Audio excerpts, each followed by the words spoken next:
Good morning, Volleyball Coaches of Canada. It's Coach Wildman here with my special co-host, Brian G. from Ducks Volleyball in BC.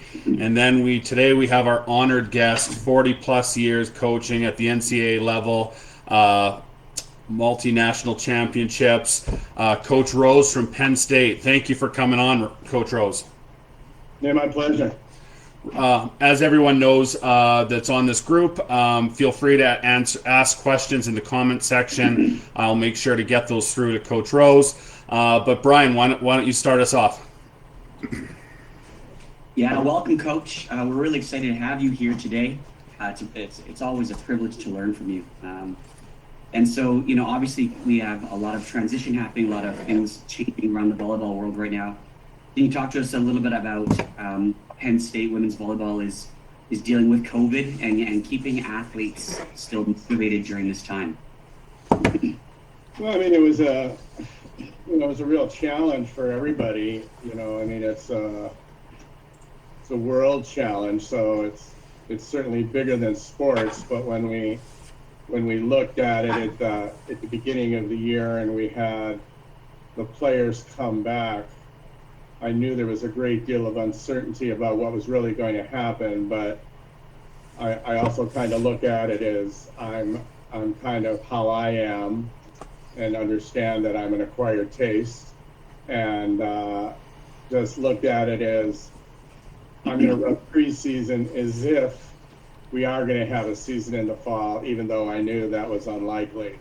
So we ran preseason at the beginning, 3-a-days, which you're familiar with, having attended a little bit last year, and went really hard, even though I know talking with some other coaches at other schools, they were doing, individuals and doing one session a day and not really doing anything because they knew that things weren't really going to be happening in the fall. So I just thought I owed it to those players to give them the same experience as if we were going to have a season. We didn't really know. The NCAA didn't know. The Big Ten didn't know. Penn State didn't know. So for sure, I didn't know. So we kind of went through the fall, and there were some challenges with that because in the state of Pennsylvania, you had Pittsburgh playing in the fall as a member of the ACC. And so they were playing football, and they were playing volleyball. And there were just a lot of challenges. I think a lot of it was mental health issues for some players, as well as just the uncertainty of every time you're talking to them. Even now, to this point in time, it's late in December, and we still don't have a schedule in our hands. So, we had a Zoom yesterday or the day before where I say it's going to happen pretty soon.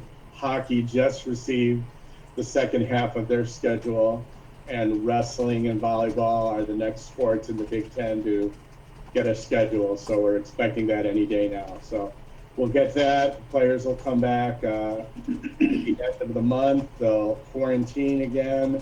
We'll have a modified preseason. I won't run it as I've run previous preseasons. We'll kind of look at it as trying to get the teams ready to play. It'll be more like if I was coaching an all-star sort of team and modify conditioning and just try and find a roster of people that can help and see if we can get some play that's going to be representative of the group we have. And we were talking a little bit before we started here about the season coming up. How do you feel the team looked? A lot of new faces. A younger team that's slowly getting older, some solid recruits it looks like coming in. How do you feel this season's going to shape up for you in the Big Ten? Well, I mean, the Big Ten traditionally has been really, really good, and this year it should be at the top even better. I mean, I think Wisconsin, I saw a scrimmage of them, and they've got more depth than probably any team. Even when we were at our peak winning national championships, we didn't have the ability to have both sides of the nets filled with great personnel. So I think they have the depth, and in a year like this where you might have some random challenges associated with players testing positive or having some exposure things that might set some people out for a little bit that could really challenge you. I think their roster size may separate them, but I think, the teams that have traditionally been at the top with, Wisconsin, Minnesota, Nebraska, Penn State,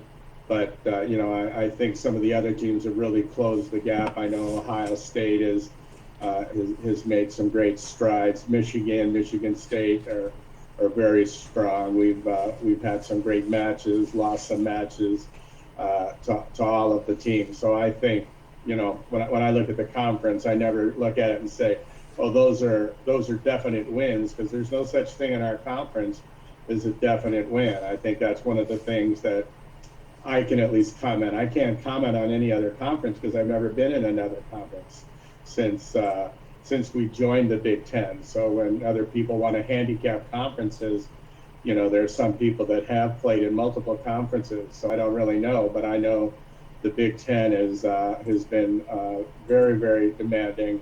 What will be a little bit different this year is the scheduling format is going to be that you're going to play 5 weekends at home and 5 on the road, but you're going to play the same team 2 times. So that'll be a little bit different than traditionally. If we were going to go on the road for a weekend, we might play Minnesota and Wisconsin on the road. Now, if we play one of those schools, we'll play both of our matches will be at the same institution. So that'll be kind of the change. But I think, we're going to play 22 matches only against conference competition. So, normally we would play 4 weeks of out of season play, 10 weeks of conference play, and then try to get yourself in a position to play 3 weeks of NCAA competition play. This year, there's no out of competition, out of conference early season. We're going to play 11 weeks, hopefully, conference competition, and then the NCAA has gone from a 64-team tournament and brought it down to a 48-team tournament. So all of the NCAA championships have been chopped down 25%.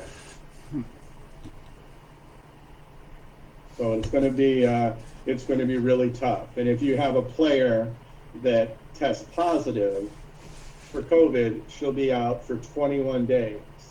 So, say for an example, your setter's out. If she's out for 21 days, that's 3 weekends, that's 6 matches. If you lose 6 matches in our conference, you're going to be out of the race for a lot of things. So, that's why a team that has great depth is going to be kind of a lot different than some of the teams that are in transition and kind of redoing their roster a little bit. So, we've got some returning players that are very good. I think our middles are very strong, and Serena and Caitlin.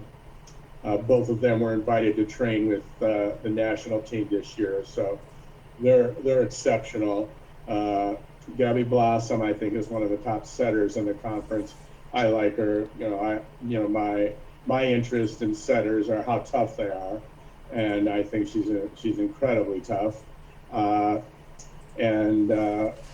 Johnny Parker is a really fine right side player that makes other people better and rises to the occasion of big matches. But we're really going to be missing our libero, and that's going to be a really big loss for us because Kendall was an All-American, played every match for the last 4 years for us at that position. And also we're going to miss our 2 outsides, one of which was Tori Gorell from Oakville, Ontario, who played middle and then last year had to play left side and now is playing professionally in Turkey. So it was we'll have some holes to fill, but that's kind of the difference between college and pro sports. So that's part of the challenge. I don't mind the challenge part of it. Coach, I'm going to jump into some questions about your past here. I didn't realize how much work you had done with the men's national team program.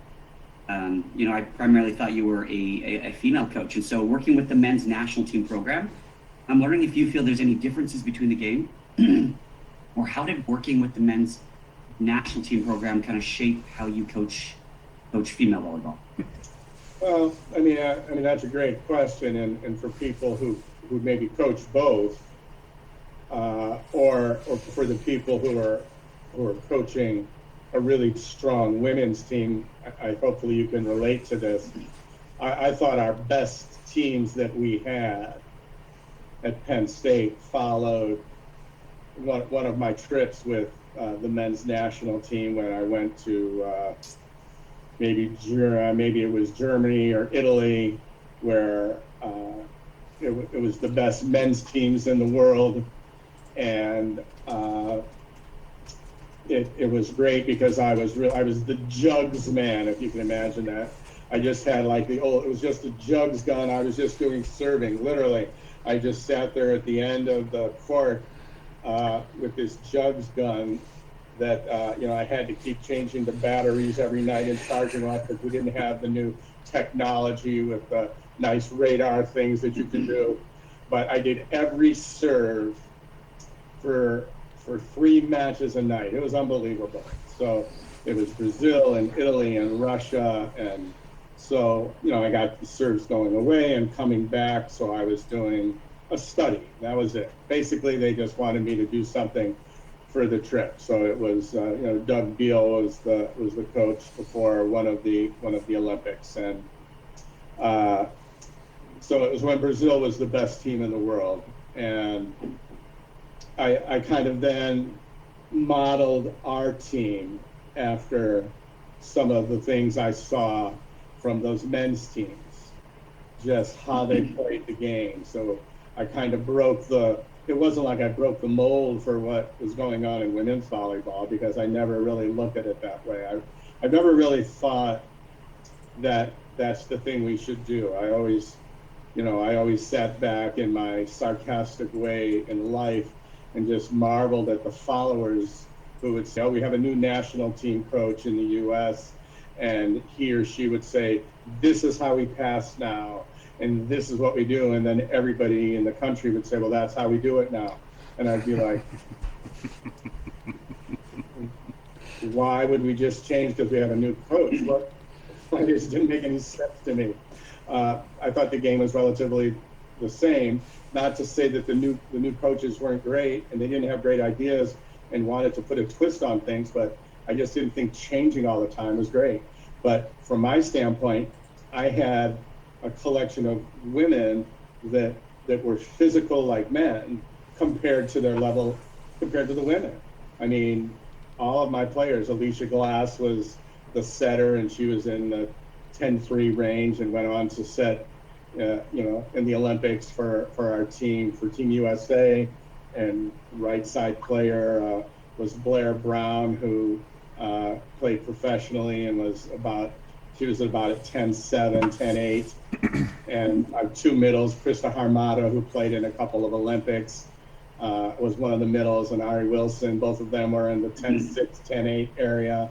And on the left side was Megan Hodge and Nick Fawcett, who were, Nick Fawcett just retired from playing professionally for, 10 or 12 years and was, an alternate in 3 Olympics. And Megan Hodge was on the last 2 Olympic teams. So this was an incredible collection of individuals. And you can win with small players. It's not like you have to have big kids. I had big kids, and some of the benefit everybody knows is every now and then you play a big kid, and the big kids can do things against small kids that are something totally different. I mean, I've always felt small players, to be successful, you have to be really good. So I don't discriminate against small players. I just say, hey, for you to be successful, you got to be really good. So it's not saying you can't do it. I'm saying you better bust your ass, because to be successful, you got to be better than the bigger kids. because they play higher. They have an advantage because they're bigger. That's all. There's no, I've had really good small setters, and I've had big setters that couldn't block.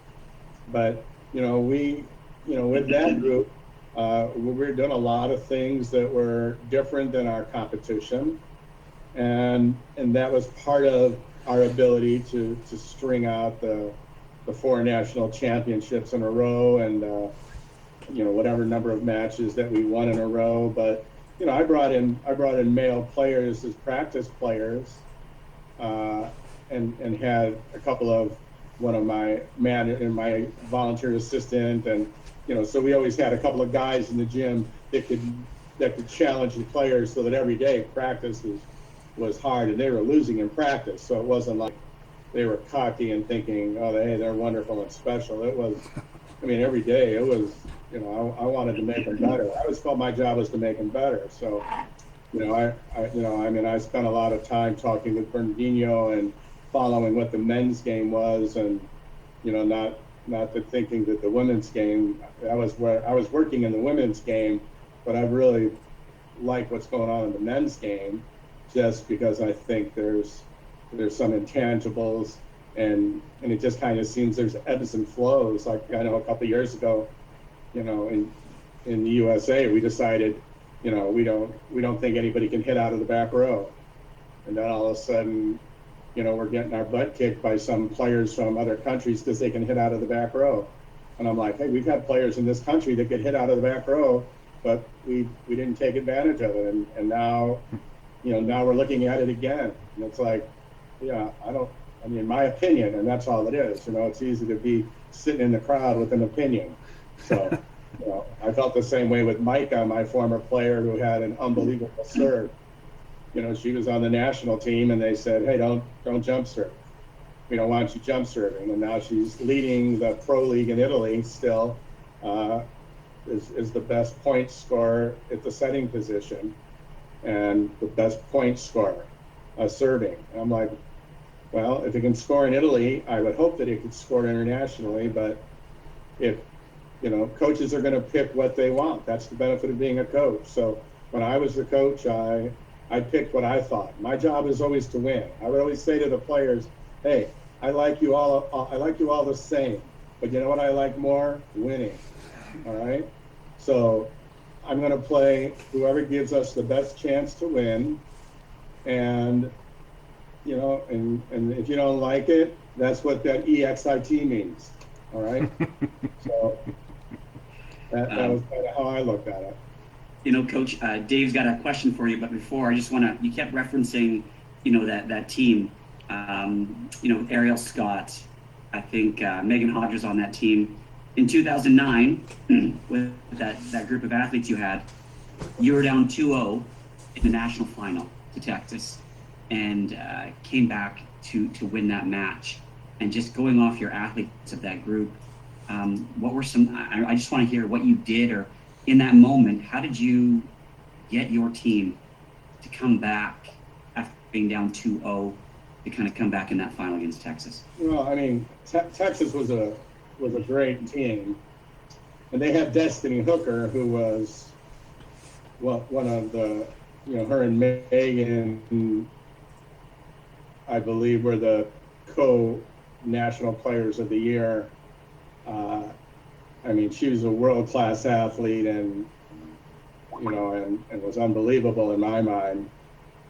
And Salima, who was my assistant and then went to Texas, spoke unbelievably high regards about Destiny. So, we were, whatever the matchup we believed in, we were in that matchup, and we lost those first couple of games. And, the way television works, you have an interview, so the higher seed was interviewed first, I guess. So I was interviewed, and then you have a long walk to get to your locker room, or if you're young like you guys, you run to the locker room. But I don't run anywhere. So by the time I got to the locker room, I might have had like a minute and a half left before it was time to turn around and get back, for the players to get back on the floor. So I I think the players may have had a few words. I had some choice words that I wouldn't be allowed to say now or repeat then about what was going on. And we came out and we flipped, and the players were comfortable with us always changing lineups or rotations, not lineups. And and we came back and won. And the last game was a very close game, going back and forth, and anybody certainly could have won. And and we did come back and win. And I thought we won on a down ball, and that's kind of what happened. It's just so strange because for people who coach for a long time, we've won 7 national championships. I wouldn't say those are my best 7 teams. I've had better teams. I've had teams that didn't make it to the Final Four who I thought were better. I've had teams that I thought maximized their potential. I've had teams that I thought got along better, who the start from first day to the last day was a more pleasurable experience than others. But surely when you win, it's it's a joyous occasion, and that was a great win. That was a great win because my mother, who lived in Florida, was there to actually see the match. So that might have been the only match she ever saw me coach in. So that was probably the nice thing about that. Not that she knew what was going on, but it was wonderful that she was there with my brother and my family. Coach Rose, I got a question here from Brittany Lamero. She's a Dinos coach here in Calgary, Alberta. Any advice for high school athletes hoping to get recruited and struggling to get exposure? How will athletes staying for a 5th year impact scholarship/roster positions available? Well, I mean, that's a big challenge. There's a couple of challenges because I know, having been here for 42 years and wanting the best players we can have, and knowing sometimes incredible talent in Canada, but the Canadian coaches don't necessarily want the players to come down to the U.S. So that's always a challenge. But for the players that do want to go, I think the best way is just reaching out and letting the schools know how you do that. Obviously, the technology way is to do it, sending some video and doing things. The problem right now with colleges not being able to recruit through April makes it very, very challenging on our side and the other side. Now to that specific question about what's the question about what are we going to do? So coaches have to make a decision. My decision is, would I rather keep the players right now who are my juniors, who are Caitlin Horde, Serena, Johnny, Gabby, all 4 of them who are All-Americans, would I rather keep them for another year or ask them to move on in the world and try and bring in other players? So if I was a young coach, I might say, time for you guys to move on. I have to build for the future because I have a long-term, because I have to build for the future. And if you're an older person like myself, I'm wiser to stick with older players because I'm not going to be coaching for 5 more years, 10 more years in the future is what I have to play into. If I was a parent of one of these players, I would say to my daughter, hey, if you know where you want to go, our communication with those schools should be, we're willing to pay for our first year if there's an opportunity to get a scholarship after that first year. Because if the schools are going to not count, because right now this year doesn't count for their year of participation. So all of my kids that are juniors this year doesn't count. So next fall when we play again, they're going to be juniors again. So some will graduate and want to move on into the world or play pro or not play at all. And some will want to stick around and maybe start grad school. Some may leave mid-year. So some athletes might be able to negotiate getting a scholarship starting mid-year. But parents should recognize you can find a scholarship. It may start mid-year. It may start after the first year, or you may not be able to go to the school of choice out of the gate. It doesn't mean you're not going to get it. It just means this pandemic has trickled down to college athletics, and this could be the result of how that plays itself out. So that's really the trickle down aspect of it.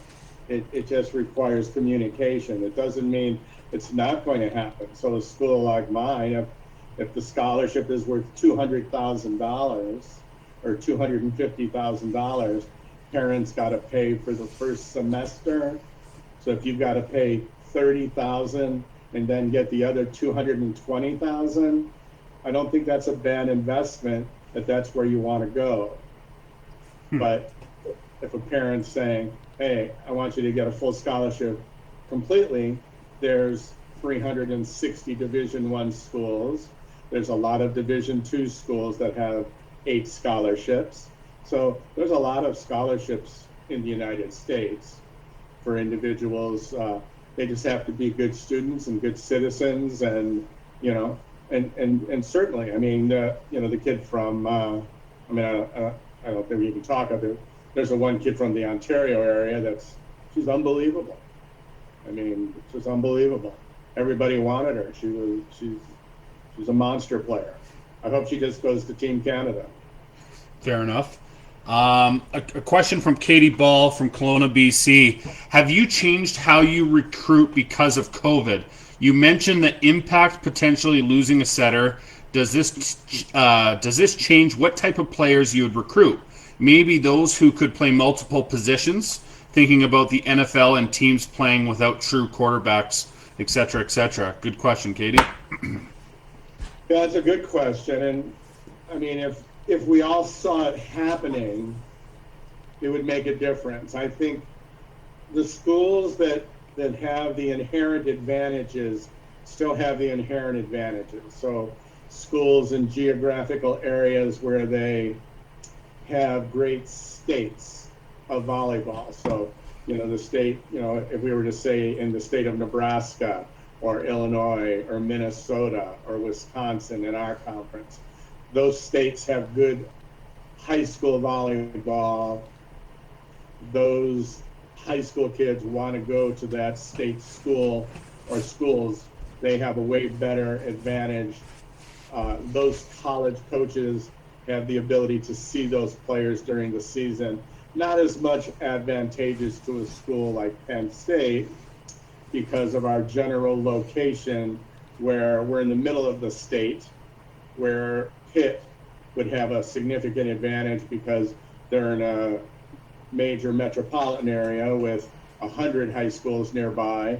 In our area, we have 2 high schools within a 60-mile radius.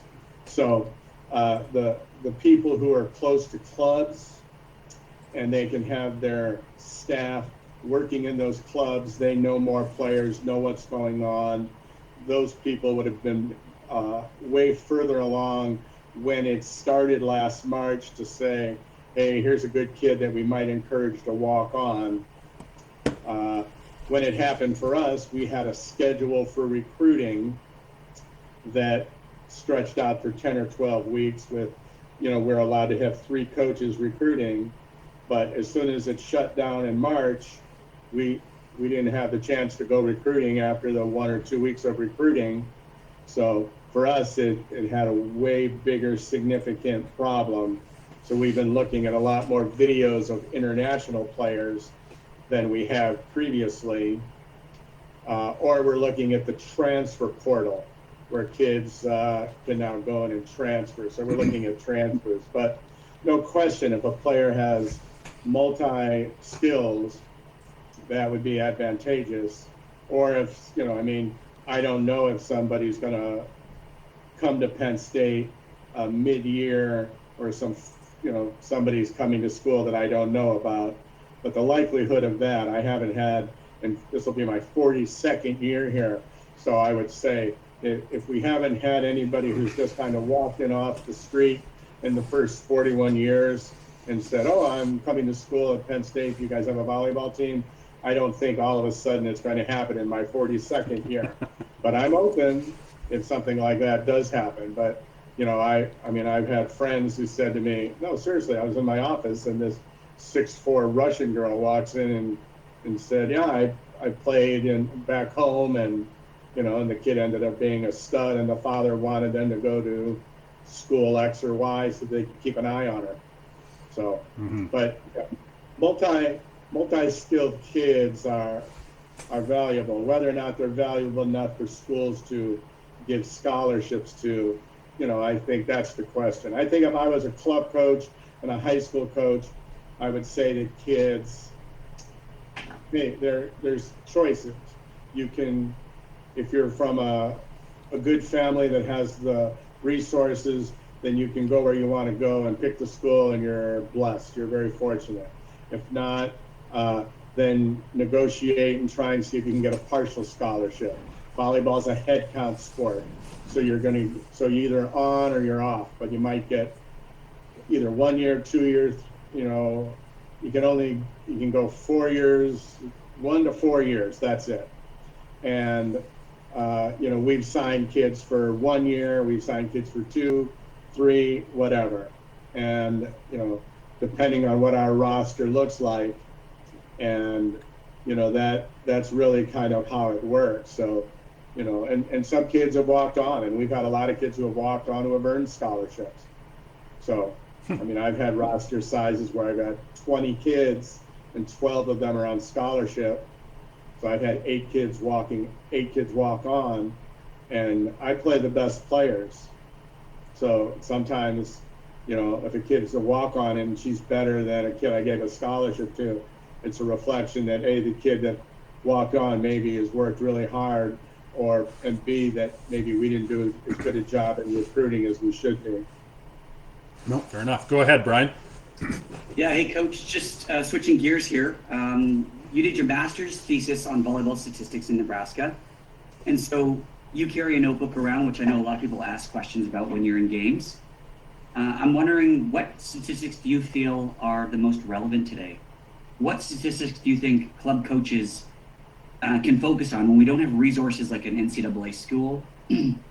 What are numbers that you feel we should focus on, and why? Well, I mean, that's a great question, and I would just start by saying I did my thesis on statistics before sabermetrics became the big thing, before Moneyball was a book and became the blueprint for Major League Baseball and every young, geeky, kid to go to the Ivy League schools to, say that I'm going to go and be somebody. So my thought on it is a couple of things. Number one, you have to know what's important to you. What do you personally feel is important to you? What I think is important is, in rally score volleyball, for me, errors. Errors. How many errors are people making? So if we're making too many errors, I have to remove. If I can remove the player that's making the errors, there you go. That's a good sub. So, but I think if I was to say at the lower level, I think serving and passing is the most important thing. Every day in practice, as you know, we serve and pass. But I think some of the statistics that I take that are meaningful to me, I think what's important, if a ball is hit at Brian and he digs the ball the stat sheet is going to say he dug the ball. It's going to say David hit the ball, Brian dug the ball. There you go. If David hits 10 balls and Brian digs 5 of them and the other 5 are kills, then David has 5 kills out of 10 swings. It's 50%. David's the man. All right? I want to know about the 5 kills. If those 5 kills were hit at David and they were just balls that were undiggable, that's one thing. If the 5 balls that were hit at Brian and he should have dug them, that's the difference. So in my statistics, I'm keeping statistics that are specific to me. I'm no savant here, all right? John Kessel is a walking smart guy, all right? He's a Mensa, all right? I'm a schlep, okay? Right? I'm a Jewish guy outside having a snack, smoking a cigar with a bourbon, and he's looking to go on a hike in the woods. So for me, what I think is important is, hey, if the ball's hit off the block and it's a kill, I want to know, was it off the top of the hands? Was it off the outside of the hands? Because when I have a timeout, I want to be able to go and say, hey, they hit 3 balls off the outside of your hand. Because I want to make a difference as a coach in the game. I don't want to have to, I'm not waiting till after the match. I'm trying to win every match I'm coaching. All right? So for me, the things that I'm writing down are about the match I'm in. If somebody was to look at it, they'd go, it looks like hieroglyphics. There's things with little zeros and slashes on it and marks at the top and at the bottom.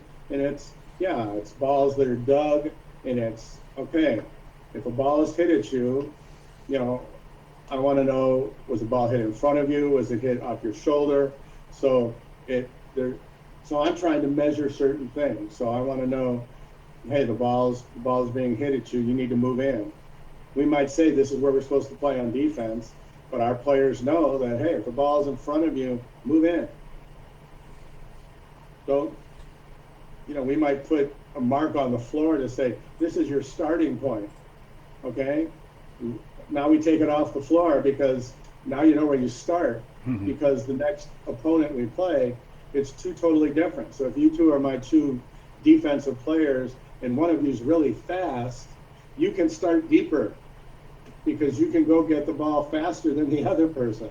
So we don't just have everybody in the same spot. Everybody's different. So, but for me as a coach, I want to be able to talk to each player. So I've got people taking different statistics. They've got all the computers, and I have no idea what's happening. But I do know this: if the electricity goes down, they're all in a fit, and I'm sitting there just as fine as I can be with my different colored pens, doing what I'm doing, because I'm not dependent on all of the nonsense that's going on there. But I think it's great. I mean, I think all the technology is good, and I keep on approving it every time my people come in and say, hey, we need to spend another X amount of money to do this. So for me, I think it's, hey, there's a lot of coaches that are engineers. They're way smarter than me. They've already developed heat graphs, shot chart things. Some people do it in their head. They know that already. For the people that are really smart, they already know. You do what you know. The question is, can you transfer what you know to the people that are playing, because they're the ones that need to know? So that's the question. How do you transfer the information to the individuals that need to know, and how do they process it and play? So that leads to actually a question that John Jeffries has on here. I'll read it word for word here. So since you are in quote unquote an acquired taste, what characteristics other than the physicality of your setter do you look for in her tough toughness makeup, especially in dealing with you on a one-to-one basis?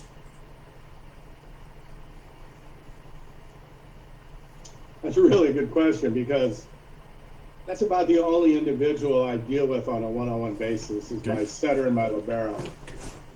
The other people, we don't spend as much time together, but the setter, because they have to be able to interact with others. They have to be able to know what's going on. So I ask them, you're the coach. They come into my office, I switch seats with them. And I say, you're the coach. I'm the setter. Tell me what I should do. Who should be the starting lineup? What would you do in rotation 1? Who should you set? What do you do when, I don't know what to do when Mary hits the ball in the net and tells me it's a bad set? What do I do when so-and-so starts crying out there? So I want her to know everything that she has to know to see if she can do what she has to do on the floor. Some of them are very, very, very good at it. Some of them aren't so good at it, but the setter has to be exceptionally good at that, in my opinion. And yet, I've had some really good setters that they weren't so good at that. I've had some that they were just so stubborn, they just never would do what I wanted them to do. They were just, and yet I would say to them, I respect your position on how stubborn you are. The problem is, I'm the coach. But I do respect your position. The problem is, you're not going to have to play right side. but I did respect that they just did what they thought they had to do. So, but I mean, to me, back when I first started at Penn State, I had 3 in-state scholarships. So when I first started, the first year I recruited a setter, and she was my setter for 4 years. And I would say to the next setter, okay, you have to, the number one thing, you're going to be my setter for 4 years because I don't have any money to get another setter.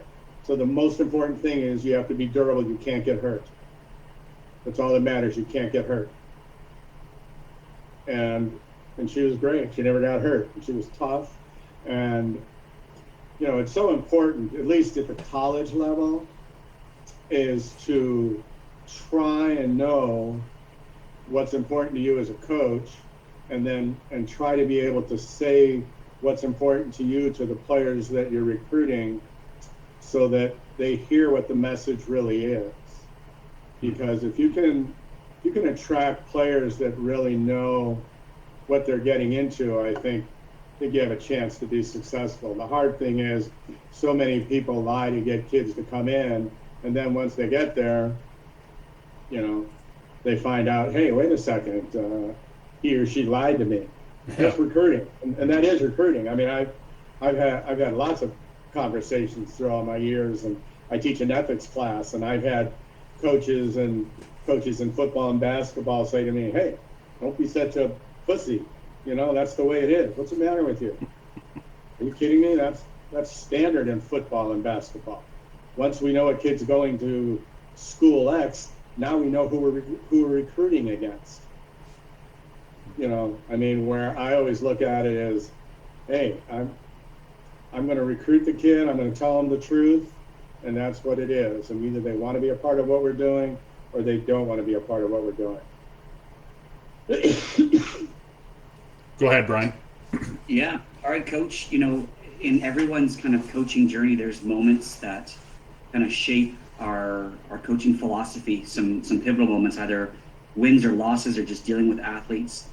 I'm just wondering if you can share some of those experiences, you know, over your coaching career that you think have some valuable lessons that may be able to impact some of the coaches out here listening right now. Well, you know, I mean, we'd all do things differently. I mean, I've had so many of my assistants used to say, hey, if you don't say that, if you don't act like yourself on this thing here, we could get this really good recruit. If you don't tell them what you usually say. Because I used to say to kids, listen, I'm not going to kiss your ass. There's way more of a likelihood once you come here, I'm going to kick your ass, because that's part of life. Life isn't, you're great. You can be unbelievable. But at some point in time, life is going to be really hard. And part of what I believe in is the strong survive. The people that have had to really battle and grind are the ones that really are the ones that under pressure can survive. And they're the ones that are going to be great at raising children. And they're going to be able to find themselves successful in other things. And some of my staff would say, yeah, but this kid is a stud and she doesn't want to hear that. And everybody else, nobody's saying that to them. Everybody's telling them they're going to start and they're this and that. And and I'd say, well, you know how I am. And if it comes down to it, you know how it's going to go. And I lost lots of great players because of that. So I probably should have played that a little bit differently.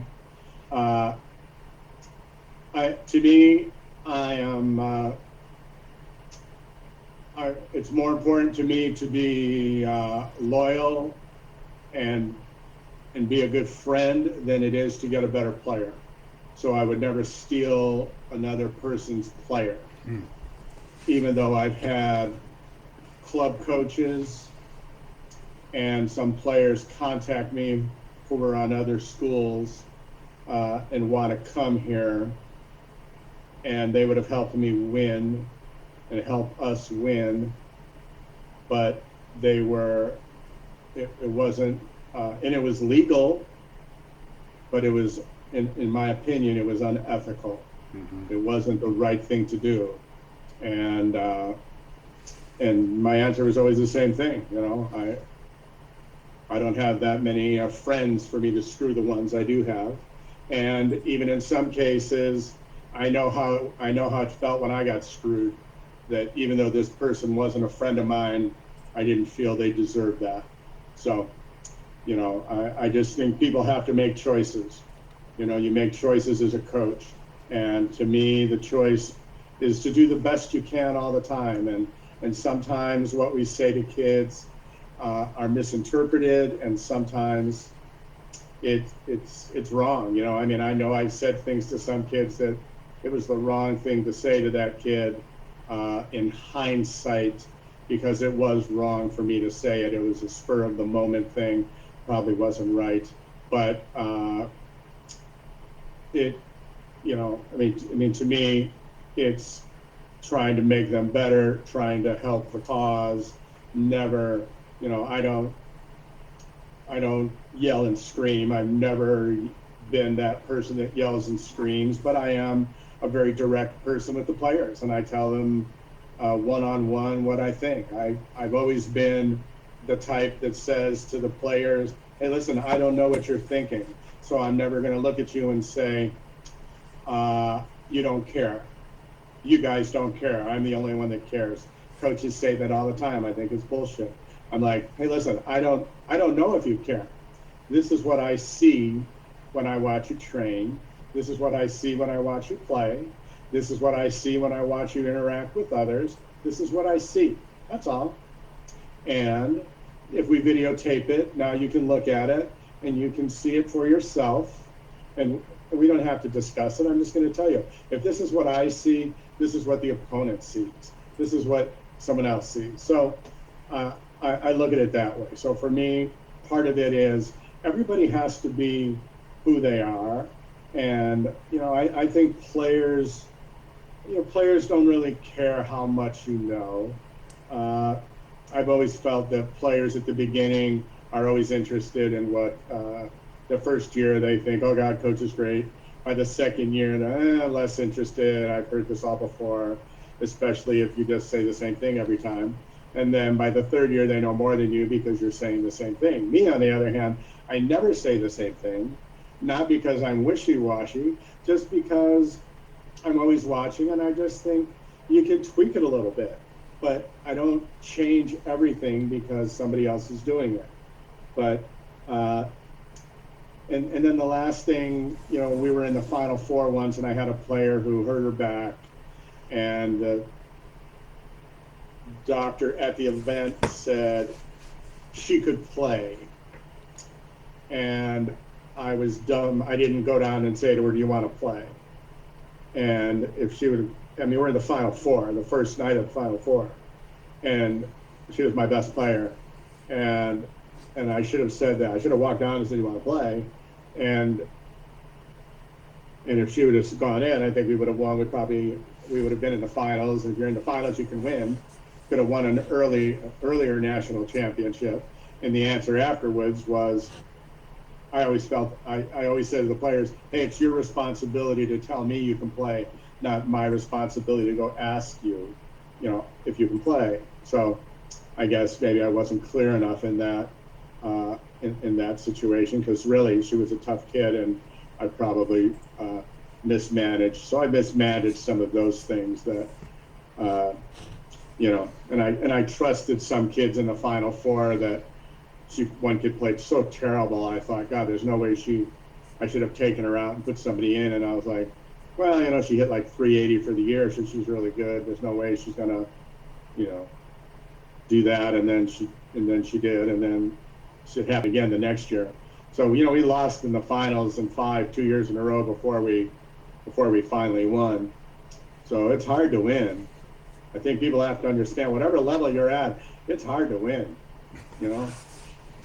It's like the guy with the, you know, Epstein, who finally said something that I like, you know, with the Cubs, when he said, "Hey, you know, maybe I'm better at building a program than maintaining one." You know, after he helped the Red Sox win the World Series and helped the Cubs win the World Series, because when he got rid of Madden, who was the manager of the Cubs, Madden was the key. He was the key to the players. Sometimes the coach is the key. Sometimes one of the players is the key. And coaches have to realize they're really not the key. They're in charge, but they may not be the key. One of the players might be the key. There might be one of the players that really is the heartbeat of the team. That individual is the one, and it's not always a player that's making it go. So, you know, I think that happens. Fair enough. So, I mean, with you being such a straight shooter that you're known for, how do you deal with parents? Surprisingly, not very often. That's good. That's what it should be. Because I always say to the players, my answer is, don't tell your parents lies, because if your parents call me, and they always start things with, "Hey, my daughter would kill me if she knew I called." And then I'd say, "Well, then you shouldn't call." All right? But I also say to the parents, "Hey, you can call me anytime as long as it's not about volleyball." I mean, I'm a parent of 4 children, and if I had a problem and I thought somebody was abusing my children, or they were having a problem with drugs, or having a problem with something outside of something, I would want someone to who could help to help. So that's the case. But it would always be a situation, you know, if somebody called me and walked into the wrong path, I would always just say, you know, if, as an example, if he's a doctor, I'd say, he'd talk, and after he'd say what he's going to say, I'd say, "Well, let me ask you a question. You know, as a doctor, you wash your hands every time. Have you ever make a mistake as a doctor? You know, I mean, I know what all the parents do for a living," and I would just go right into their business. And I'd say, on the other hand, I'm in practice every day. But I say to the players more likely, "Hey, listen, I know what you guys do every day. I know where you live. I know who you're fooling around with, boys or girls. I know everything. So it's a risky business, for you to tell your parents some sort of nonsense and have them call me when where it could go south real fast. So I really don't hear from parents very much, but I also respect the position they're in. And hey, their daughter's getting a $60,000 or $70,000 scholarship. She's getting a scholarship. They should be happy. They should be complaining. I mean, we're not, but it's not perfect for everybody. You know, we've lost some kids, and you know, I mean, I've had some kids where I've called the parents and I said, hey, listen, you know, it's not working. And I've told your daughter it's time for her to go somewhere else. So you guys should all start looking. It's not going to work. I've tried, and you guys know better than I that, you know, hey, she's set in her way. Well, she's set in her way, but I'm the first person who's told her it's not going to work. I'm not mad about it. I mean, I lose players all the time, and if it's not going to work, I want to help them go somewhere else. I want them to be happy. I don't want it to be, you know, it's not an adversarial thing. It's not I want to help the kids. Just because it doesn't work at Penn State doesn't mean they can't go somewhere else and have great success. I want them to be happy. No, fair. Let's just kind of twist back into your practices here. This is a question from Jeff Anderson from Red Deer, Alberta. What depth do you take your attacking with range in your practices? What do you mean, like what depth? I don't know what that means. Let's ask him. Brian, you go ahead, Brian, and I'll go deeper into this. Okay, Coach, obviously one of the top programs in the history of the NCAA. You have a history of success, and you've built that for a very long time. How do you manage expectations? How do you manage athlete expectations? You know, always expected to be in a Big Ten final or an NCAA Final Four. I'm just wondering kind of how this Penn State pressure, and how do you manage all of that with your athletes? Well, I mean, that's just the expectation. So that's why in preseason this year, even though I knew we weren't going to have a season in the fall, I beat the hell out of them anyway, because that's the expectation. So, you know, going 3-a-days when there's no reason to go 3-a-days in the August heat in South Gym with no air conditioning, when other people are doing, you know, one day practices and, you know, going to the beach and having a good day off. It's just because that's what we do. We grind, and you know, that's kind of how it is. Part of, you know, I'm not as much. It's not that I don't think skills are really important, because I do. I think skills are important, but I'm also more of the belief that sometimes will over skill can get some things done. So for me, I'm a believer that playing hard is what we're going to do. So we're always going to play hard. We don't always have the best talent, but we're always going to play hard. And I'm going to play the kids that play hard, and they play together. And we're not going to be, you know, there's just no excuses. When we lose, we lost because the other team was better and the coach did a better job, and it is what it is. Everybody gets bad calls, and, you know, but, you know, I don't think we've done as good a job recruiting the last 2 years. Part of it is it's easy to recruit against me because I'm older, and, you know, it's easy to say, hey, Russ isn't going to be there very long. And I'm like, well, yeah, it's easy to say that because I've been here longer than everybody else, but that doesn't, you know, I try not to talk about anybody else's program. I just worry about my program. So. I got some more in depth on this question. Do you have, Coach Rose, do you count how many attacks a player does in practice, just so to prevent injury, load on the knees? Does it differ between position and position regarding how many jumps they do in a practice? Do you guys track that? No, but I would encourage people to do it because it's the right thing to do. Okay, fair enough. 100%. I think it's the right thing to do, and you know, you can do it with you know, these little clickers that they do with you know, when people come into the building, when they go into like clickers for games, they do that. For a while, we have the verts. Yep. Yeah, I mean, and then I was like, hey, let's take the verts and give it to my dog and have my dog go out for a run. But I can't do that because she's already wearing my Fitbit. Because I'm like, you know, the vert's there, and then I've got the trainer coming over to me saying, so-and-so's already had 75 jumps.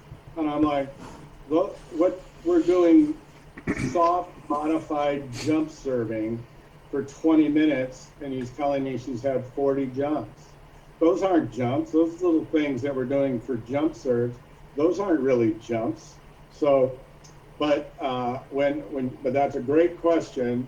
And you know, we do these art of coaching clinics, and you know, and I do talk with, like, John Dunning is very much always concerned about health and safety.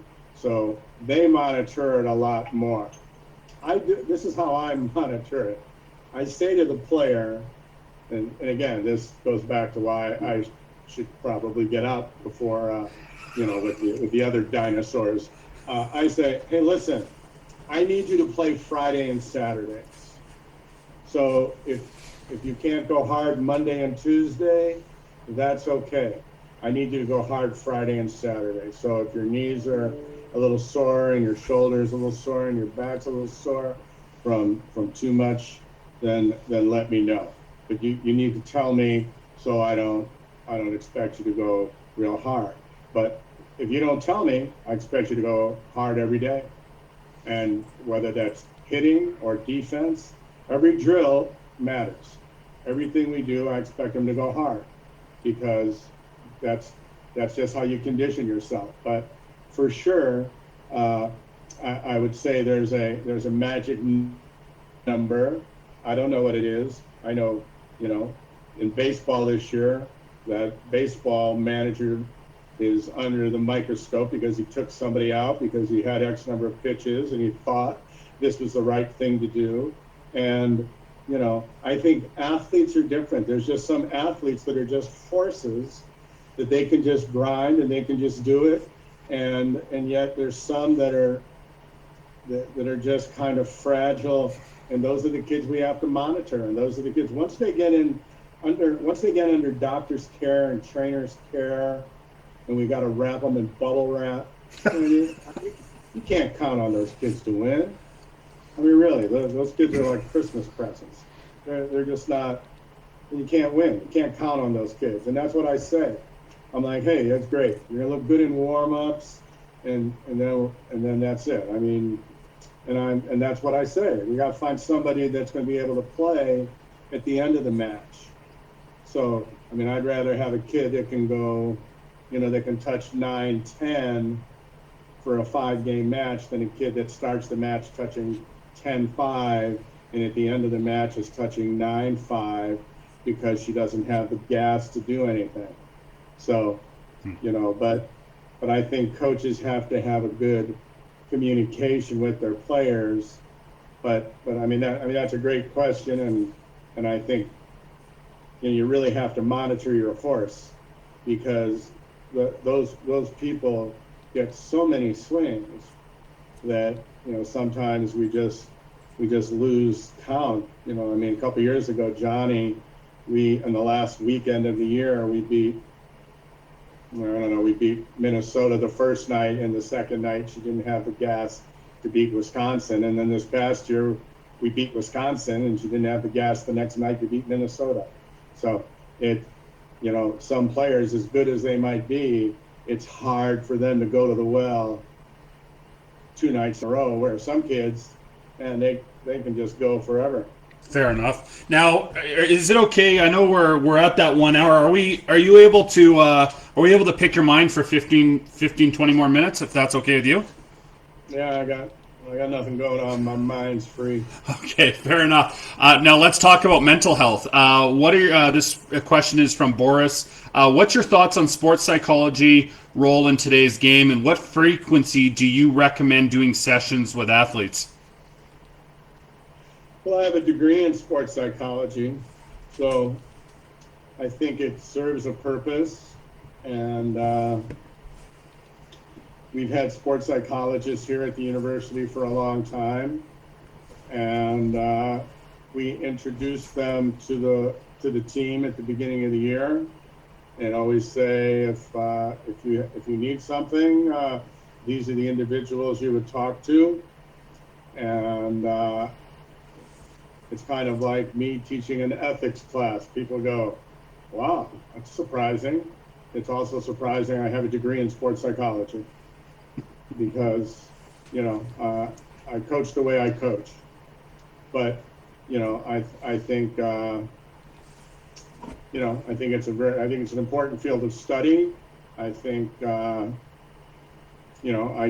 talk to a number of the other teams at the university,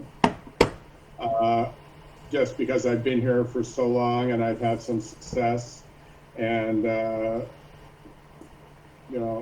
and I probably incorporate some things that are borderline, what's important about what you need to do to be successful, but I don't depend on it. I'm not bringing somebody in and talking to them about, let's do mental practice and imagery and things like that. Not that I don't think those things are important. I think everything's important, but I don't think it's as important as playing hard. Sure. No, fair. Brian, go ahead. Yeah, Coach, when you play in such a difficult conference with some of the top coaches and athletes in the country, scouting must play a huge role in game planning. And so I'm just wondering, at that level, to prepare every single week for back-to-back nights against top 10 teams, how do you scout? Are there some key principles that you do to create a game plan that you feel will be successful? Listen, all the smart people are going to really shake their head at this point. All right, so all the real coaches, they all use volumetrics, and they have everything all worked out, and they get packets of everything, and I'm the only guy in America, North America, DVDs, all right? DVDs, all right? I watch the other team's matches from the beginning to the end and take my notes from the matches. I want to see the whole match. I get it. I want to see row one. Somebody wants to see row one and the clips, and they like to talk in row one. They do this and the percentage of this and the probability, and yeah, I love all that sort of stuff. I want to get a feel for the match. I want to see the match. I want to see everything. I want to feel the match. So I watch the whole match, and then maybe watch the next match. And so while my staff does the volumetrics thing, and I have each of my staff do a scouting report and give it to me. And part of it is it's an education, so I see how much they know. And some of them have been very, very good. I've had some really good staff people. I had the head coach at Indiana is a Canadian guy. He was very, very good, Steve Eric. And I loved his because he would always say, he'd have just some great lines because he's just a funny guy. But, I want to have them tell me what they think and how we can be successful. And I'd have one always look at it from an offensive standpoint, one look at it from a defense standpoint, and then I do mine at the end. So and I always do mine by hand, so it's handwriting gets worse every year, and and I have one on each team that we play, so it's about 8 inches thick on each of the teams that we're going to be playing, especially in conference. So as an example, if you graduate, then I go through and I take all the information I have on you because you just graduated and throw it away. And maybe we have some information on some of the players from seeing them in club, so we know a little bit about that. So, but it is a big challenge, and some of the schools have just even passed us by because they hire technical directors now as well. So, Penn State hasn't really made that commitment, and probably because they don't feel they have to. And I understand that. I've told them they should, but they may not do anything like that until I leave. It's just one of those things. They won't understand that they probably should have done that. So, I have my 2 assistants and a director of ops, and we just have a new volunteer that's coming in, but he was with the University of Texas program, and he's done a number of things with them, and certainly Texas is one of the top teams in the country. So I haven't met him yet, but I know, A, he'll be thrilled when he sees all the snow, and B, I'm sure he'll be able to bring a lot of things because, I know that Texas is, A, one of the schools that has an incredible level of support. Part of it in this country, and I would have to think there as well, whether we're talking high school or college, clubs are all the same. Everybody's grinding to try and make money and provide a service. But in this country, the programs that have the most support, it's easier to be successful. It's the same as he or she who has the best players, it's easier to be successful. It doesn't mean it's easy, it's easier. And, if your school supports you. So when we had our best years of success, I thought we had our best support from the president, athletic director, on down. When you don't have to ask for things that everybody's helping, things are a lot better, whether it's in admissions, just everything, level of support. It's just a lot easier when you're battling and having to scrounge for things, and it just makes things harder. Doesn't make it impossible, makes it harder, that's all. But it's a trickle down again, if it's hard on the coach makes it harder on the players. It's what it is. So I don't feel like, like a new coach, I'm gonna, oh my God, if I don't win, I'm gonna get fired. I just feel like, hey, I've been around a long time. I've seen a lot. I know how it works, and there are some principles that I know are pretty realistic, and that's certainly one of them. Great. One more question for you, Coach. It's just with all these coaches listening across Canada, it's rare for us to get an opportunity to hear someone speak like you. And so, if there was a lesson or if there was a message you would like to share with all of us up here about future growth and how to keep growing as coaches, or just some things that you wish you would have known when you were beginning as a coach, if there's something you'd like to share with all of us. Well, I was lucky, I guess, when I got into volleyball as it was. I went to a small college in Illinois, and Jim Coleman, who was at one point the Olympic coach for the national team, men's national team in '68, was there. It was just a little small college, and I just randomly ended up going to school there. There was no rhyme or reason. It's a terrible story for how I ended up there, other than I ended up there. And I got into volleyball, that's all. And I had a wonderful mentor in Jim Coleman and Terry Liskevich, who went on to coach in 3 Olympics. With our women's team was there. There were a lot of volleyball people. Bill Neville was there, who was Doug Beal's assistant for the gold medal team.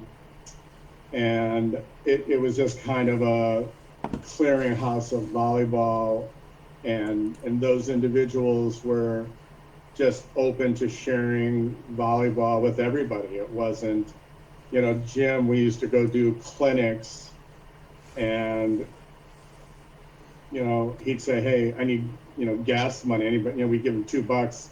He was the professor, and we'd go in his little Volkswagen Bug and do a clinic. I had no skill. I took a volleyball class, so I was on the team, and I was the worst player on the team. So for me, I learned from the bottom up. So part of my coaching, when I talked to players, and it was like, "Hey, I know how it is to not play." My roommates had my uniform on in the crowd, all right, for some of the games, because I knew I wasn't going to play. So I had my sweats on, nothing on underneath it, because I was safe. He was there rooting me on there in uniform. So, my experience in college was fine. It was great. I had a great mentor, and we had, great opportunity. And then, I was able to kind of learn from them, and then went and got a master's degree at Nebraska, and was going to get my PhD at BYU, and then got the Penn State job, and came here, and have been here for 42 years. So I didn't know when I came here, there's a lot I didn't know. And I learned from a lot of other coaches, both about coaching when I came here, and learned about volleyball from other people. So it's not like I feel like I'm a volleyball expert. I'm not a volleyball expert. I'm just a volleyball coach. But I think success is about getting your players to know you care and work hard, and realize that it's about the team. It's not about you, and it's certainly not about any one of them in particular. It's about the team. And when people talk to me, and I have to sit there, and when they introduce me and I hear all these things about me, and I'm embarrassed, because hey, I didn't play in any of those games. I didn't do that. I've had a lot of great players and a lot of great staff members and a lot of other people that contributed. But if I had it to do over, hey, if I would have done football or basketball, I'd have been a multi-millionaire, because those guys make bank, all right? They make tons of money.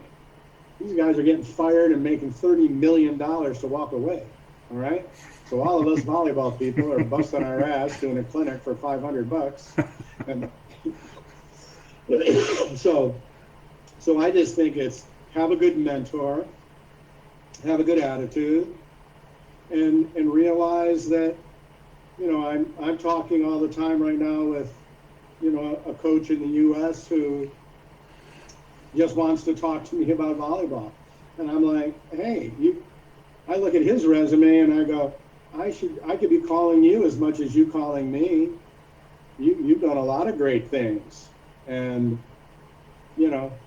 I share everything I know, because I don't think there's any secrets. I really don't. I just think it's, hey, you play hard, you keep your head up, you do what you're supposed to do, and you make choices. Everything's about choices.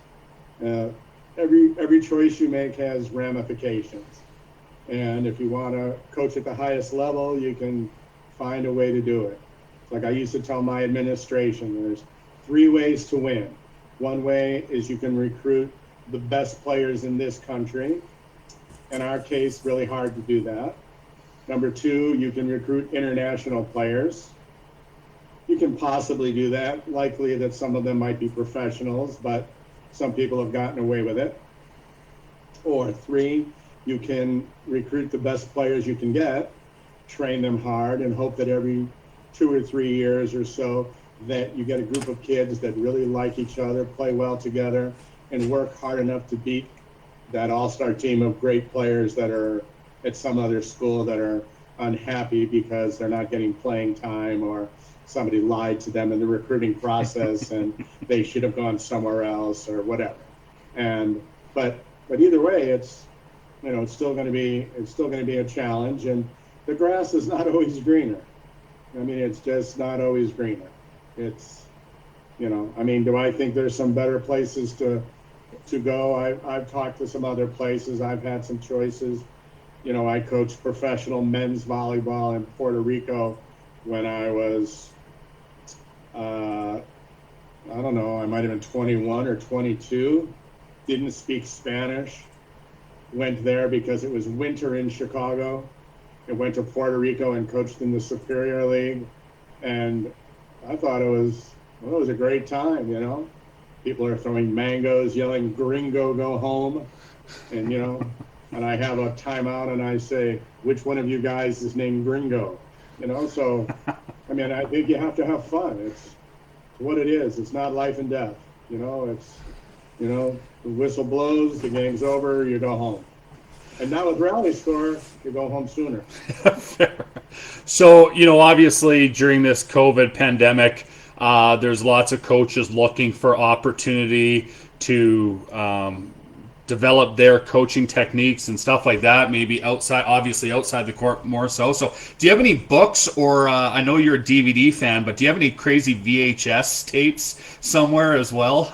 I figured DVD's kind of too new for you, Russ. I have a lot of VHS. Yeah, pretty bad. Yeah, I have VHS of when my wife played in '79, but I don't know how to transfer it. Yeah, books. Yeah, I read a lot of books.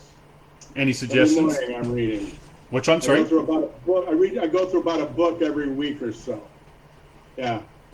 Any suggestions for coaches? Well, I mean, right now the book I'm reading is John Thompson's autobiography. Whatever, it just came out. Something The Shadow or something like that. If you're a John Thompson fan, he was the basketball coach at Georgetown University. Yeah, it's good. But I mean, there's not a lot of volleyball books, and the ones that are certainly, I mean, the instructional books are, I don't know how good all the instructional books, I don't know who does instructional books. I think, the best way for people to get better is just, going online and watching international volleyball. And, I think Art of Coaching, I'm involved with Art of Coaching, and I think getting on there, there's tons of videos of certainly other people teaching, not as much my teaching, because I'm not as much a technical guy as some other people are. But certainly I think, that's one thing. But, I think being passionate about just being educated and learning, I like to read about successful teams, successful coaches, about sports itself. So to me, that's my area of emphasis. I don't know a lot about politics or about the world. I know about the world that I live in. Mm-hmm. So, that's kind of, what I do. So, when this book is done, I've got 2 or 3 other books sitting on my desk that I just had delivered, one earlier today.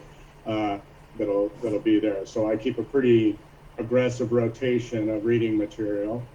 So, I don't ever get stressed out about what's next for me.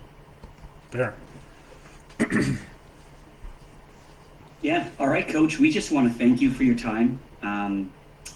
Every time I listen to you, one of the messages I heard a long time ago at one of the first Art of Coaching conferences I went to was just how each team has their own reality and each team is in their own unique situation. And that's kind of what the Art of Coaching is that coaches need to learn and grow and see what works for their team. I think that was a message that you started this beginning of this session with. It's just how we need to look at what's important to us and what we value. And I appreciate that, because it continues to tell coaches that to be better coaches, we have to understand what we want and what we need, which isn't the easy answer, because many of us just want something given to us. But you always encourage us to think outside the box and know that there's a lot of different ways to play this game. And so I thank you for continuing to challenge us and to push us. Enjoy the snow in Penn State. I'm not sure if the Russ Rose ice cream is for sale, but I'm sure it'll be out shortly. And otherwise, just thank you for your time, and I can't wait to connect again with you. My pleasure. I wish everybody a great holiday season, and stay safe and healthy. And if anybody has some players that want to sneak out and can help, please let me know. Right on, Coach Rose. Well, I wish you a Merry Christmas, and you have a lot of fans up here north of the 49th parallel. And so from Volleyball Coaches of Canada, we're going to sign off here. And I hope everyone has a Merry Christmas, and we'll see you guys in 2021. See you guys.